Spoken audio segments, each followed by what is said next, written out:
Hello students, this is Vijeta ma'am once again. Welcome to all of you in social science classes for class 10 on behalf of MLP group of schools.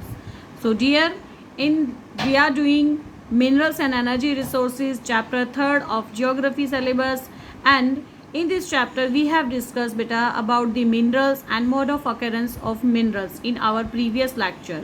Okay, in this lecture I will discuss with you the distribution of minerals in India and mining of minerals. Okay, so let's start.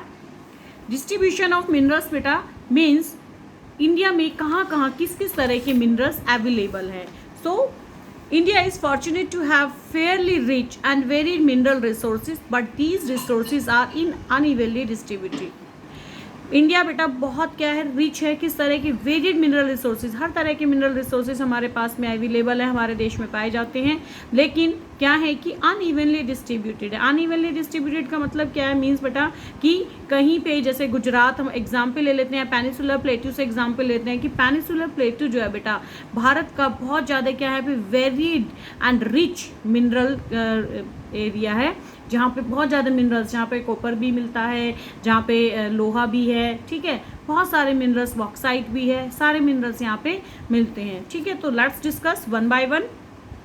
First, peninsular plateau. बेटा peninsular rocks contain most of the reserves of coal, metallic minerals, जितने भी metallic minerals है basically यहाँ पे मिलते हैं बेटा. Mica यहाँ पाया जाता है and many other non metallic minerals. It also has reserves of non ferrous minerals. Non ferrous minerals, once again I will repeat, the minerals which have not any kind of iron content are called non ferrous minerals. तो बेटा ये जो peninsular plateau है India का, इसमें किस किस तरह के, यहाँ पे कोल, यहाँ पे माइका, यहाँ पे कॉपर, यहाँ पे एल्यूमिनियम. ठीक है, और उसके साथ साथ बहुत सारे नॉन फेरस मिनरल्स भी यहाँ पर हमारे पाए जाते हैं. ठीक है, तो इसको बेटा क्या है, ये peninsular plateau is a table and created by breaking and drifting of Gondwana land. के जो है गोंडवाना लैंड के क्रैक होने से ही क्या बनता है, पेनिसुलर प्लेट्यू बनता है. एक बेटा एक ट्रायंगुलर टेबल की तरह से ये एक बना हुआ है, शेप में बना हुआ है. और इस प्लेट्यू को बेटा has been divided mainly two divisions में इसको क्या किया गया है, डिवाइड किया गया. जैसे सेंट्रल हाईलैंड है और दूसरा क्या है, डेक्कन प्लेट्यू. ठीक है, तो बेटा यहाँ पे बहुत ज़्यादा मिनरल रिच है ये एरिया हमारा. ओके, नेक्स्ट बेटा Gujarat and Assam. Sedimentary rocks. Sedimentary rocks, हाँ जी, वही रॉक्स जिनमें क्या होता है, मिनरल्स हमें एक हॉरिजॉन्टल स्ट्रेटा में मिलते हैं. सेडिमेंट्री रॉक्स वहाँ पर अवेलेबल है on the western and eastern flanks of peninsula. Peninsula यानी इंडिया के लिए कहा गया है. ठीक है, in Gujarat and Assam have most of petroleum deposits. किस तरह के डिपॉजिट्स हैं गुजरात और आसाम में बेटा, मोस्ट ऑफ पेट्रोलियम डिपॉजिट्स हैं. बात करते हैं राजस्थान की. तो राजस्थान बेटा it has reserves of many non ferrous minerals just like copper, just like limestones. ठीक है, इस तरह के जो नॉन फेरस मिनरल्स है उसमें बहुत ज़्यादा रिच है Rajasthan.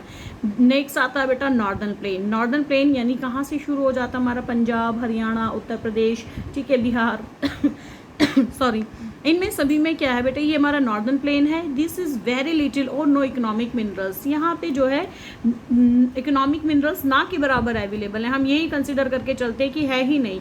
But in vast alluvial plains of north India, लेकिन यहाँ की एसेट क्या है, यहाँ की एसेट है बेटा यहाँ की alluvial plain soil, because it is the most fertile soil of India. पूरा नॉर्दर्न प्लेन किससे बना हुआ है बेटा, इसी पूरा नॉर्दर्न प्लेन एलुवियल सॉइल से बना हुआ है. एलुवियल यानी जो हिमालय से निकलने वाली नदियां जो अपने साथ मिट्टी एल्यूव बहा करके लेकर के आती हैं, वो उसी के नाम बना है इस सॉइल का एलुवियल सॉइल. ये बहुत ज़्यादा मिनरल रिच कंटेंट होता है इसमें, और साथ ही साथ ये बहुत अच्छी फसल के लिए क्या करती है, क्रॉप प्रोडक्शन के लिए एक आइडियल क्रॉप होती है, आइडियल सॉइल है. ठीक है, नेक्स्ट बेटा these variations exist largely because of. अब ये वेरिएशंस क्यों हैं, अब वेरिएशंस इसलिए हैं बेटा क्योंकि जो इंडिया का जियोलॉजिकल स्ट्रक्चर है और प्रोसेस एंड टाइम इन्वॉल्व है, फॉर्मेशन मिनरल्स के बनने में जो टाइम लगता है, साथ ही साथ जियोलॉजिकल स्ट्रक्चर जो है, वो सारी चीज़ें क्या हैं, डिफरेंट हैं. ठीक है, अब इस एक